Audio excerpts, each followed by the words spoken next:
fazer essa leitura, os irmãos queiram acompanhar, 1 Coríntios, capítulo 2, versos de 1 a 5.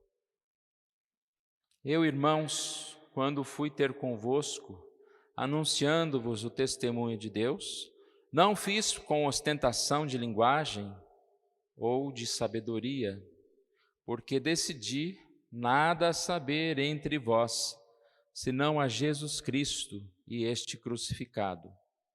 E foi em fraqueza, temor e grande tremor, que eu estive entre vós. A minha palavra e a minha pregação não consistiram em linguagem persuasiva de sabedoria, mas em demonstração do Espírito e de poder, para que a vossa fé não se apoiasse em sabedoria humana, e sim no poder de Deus. Nossa devocional do boletim conta uma lenda judaica que um rabino uma vez resolveu testar a honestidade de seus discípulos e fez uma pergunta para eles, que se eles estivessem andando por um caminho e achassem uma carteira cheia de dinheiro, o que eles fariam? O primeiro disse: devolveria para o dono tão depressa? E aí ele falou: olha, tão depressa foi a tua resposta que eu estou até desconfiando, né? Talvez você me deu a resposta que eu gostaria de ouvir. O segundo disse: ficaria com o dinheiro se ninguém tivesse visto. E aí este mestre aqui disse: você foi sincero, mas seu coração foi perverso. Já o terceiro disse: ficaria tentado em guardar o dinheiro, portanto pediria a Deus que me desse forças para resistir à tentação e agir corretamente. Quanto a este terceiro, o mestre rabino disse: eis está aí um homem em quem eu confiaria.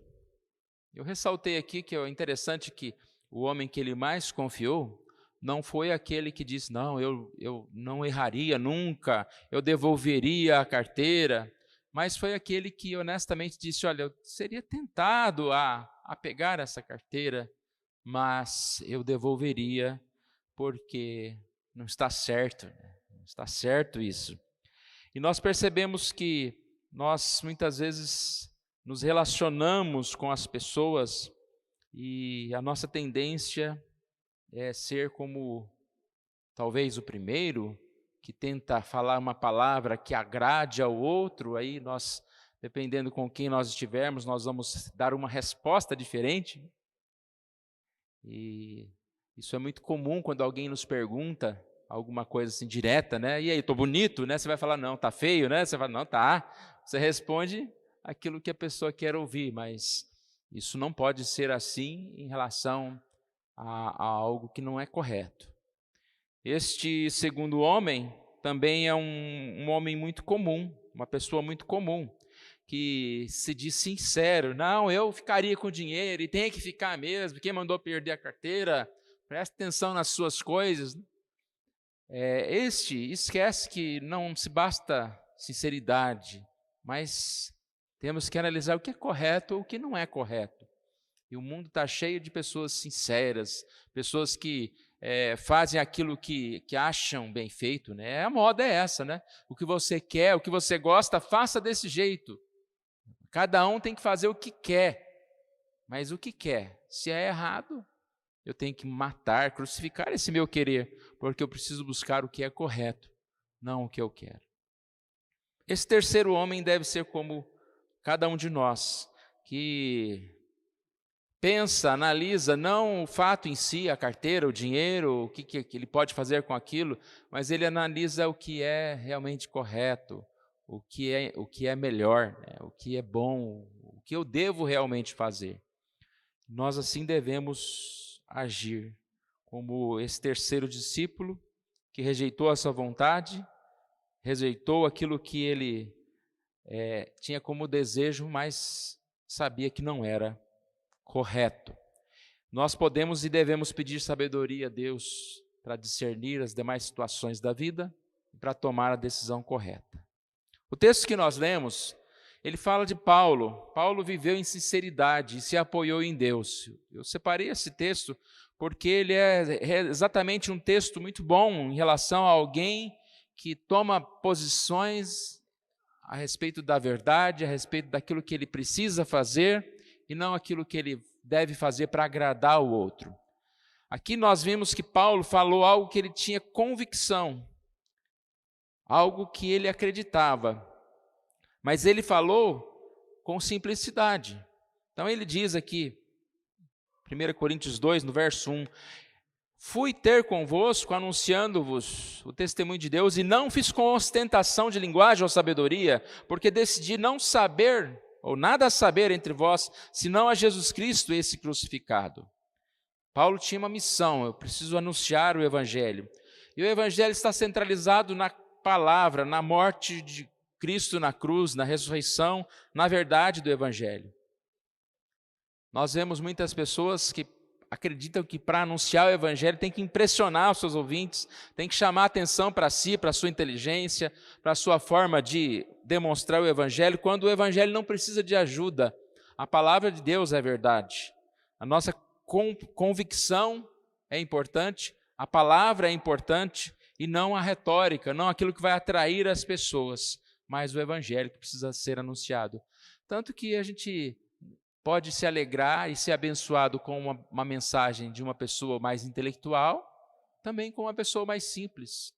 E não significa que um é melhor do que o outro. O importante é a mensagem que é divulgada.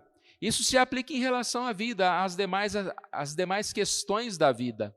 Eu tenho que me pautar pela verdade, falá-la com simplicidade, não tenho que me preocupar em impressionar as pessoas, seja com a minha posição social, seja com a minha forma, né, de ser, de vestir, de falar, de me postar, mas ser uma pessoa verdadeira, que expõe aquilo que é mais importante.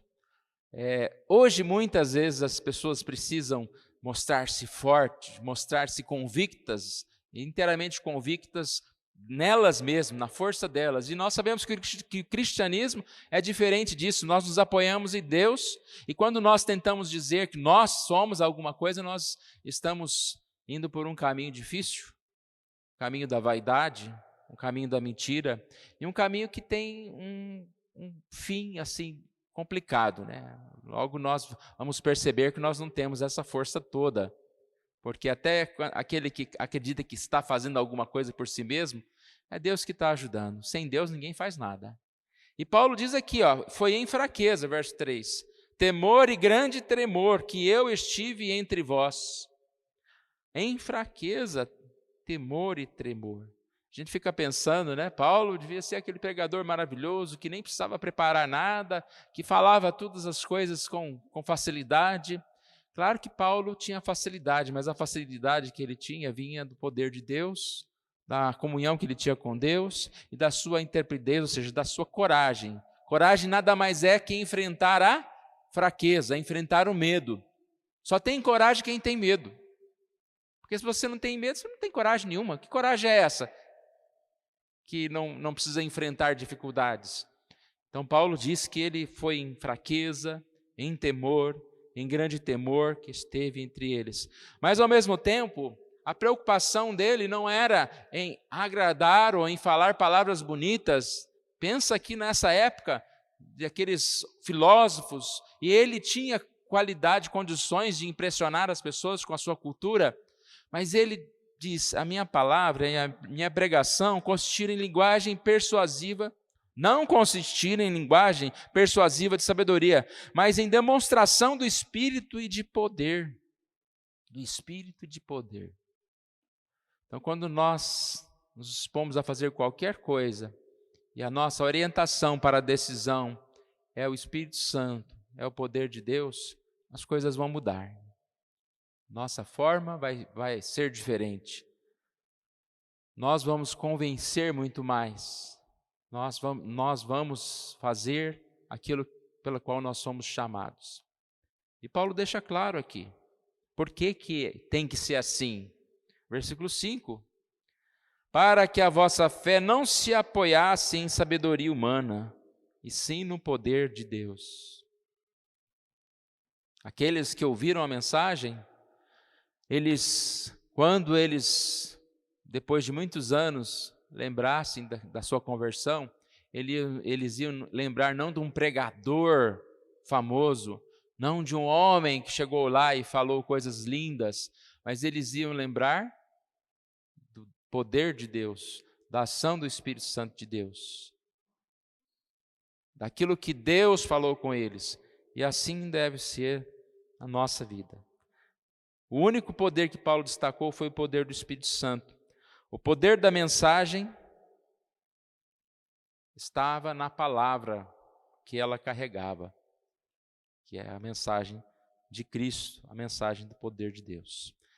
Então, irmãos, nessa manhã, que nós possamos refletir sobre como nós nos comportamos no dia a dia, como aquele que não se importa, né? Eu faço o que eu quero, cada um cuida de sua vida, eu que cuido da minha, eu vivo do jeito que eu quero, ou aquele que sempre é comportadinho, sempre fala tudo certinho, tem a resposta certinho, mas no coração, ou no escondido, ou por trás, vive totalmente ao contrário daquilo que ele fala. Até para responder alguma coisa, ele deve imaginar assim, o que eu faria? Então eu vou falar o contrário, né? Que nós sejamos como Paulo, como esse terceiro homem, que visava agradar a Deus, servir a Deus, e para isso vivia com simplicidade, vivia com amor à palavra, e mesmo em fraqueza, né? Às vezes a gente pensa que só nós somos fracos, que só nós temos medo. Grandes homens de Deus têm conflitos, mas eles não são vencidos pelo conflito. Então que nós, diante das dificuldades, nós possamos agir conforme a vontade de Deus, conforme a palavra de Deus assim nos orienta. Vamos orar mais uma vez? Pai querido, nós agradecemos a Ti por essa palavra, Deus, que o Senhor aplique no nosso coração. Pai amado, nós te louvamos porque nós podemos estar aqui na Tua casa, Deus, e aqui nós temos essa orientação para a vida, que nós relembramos, ó Deus, tantos preceitos, mas que o Senhor nos ajude ao sair daqui, ao estar na nossa casa, ao ter contato com as pessoas, que possamos viver uma vida sincera, honesta, possamos tomar a Tua palavra sempre como fonte de inspiração para as nossas decisões, e também, ó Deus, venhamos a propagá-la, anunciá-la, ó Deus, sem medo, sabendo que o poder está na palavra, na verdade, não em nós, não na nossa forma de anunciá-la, Deus. Obrigado, ó Pai, por essa manhã, pela meditação que acabamos de fazer, nós oramos assim em nome de Jesus. Amém.